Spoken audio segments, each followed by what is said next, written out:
Paghahanda at pakikiisa, ito ang sentro ng virtual nationwide at sabayang earthquake drill na inorganisa ng Office of Civil Defense. Sa programa, binigyan din ng ahensya ang importansya ng pagpapalakas sa earthquake at tsunami preparedness sa gitna ng COVID-19 crisis. Ipinakita rin ang tamang pagsasagawa ng pagdak, cover and hold procedures.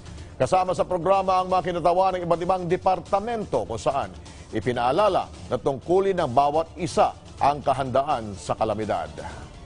Bigyang importansya nawa natin ang lahat ng aktibidad, programa at ibang gawain para sa ating mga kaligtasan dahil ang banta ng panganib ay laging nariyan.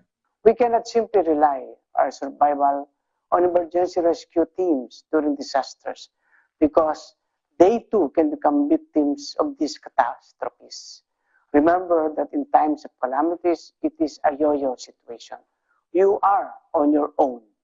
Kanya-kanya tayo, kaya dapat handa tayo. Therefore, the importance of preparation is crucial.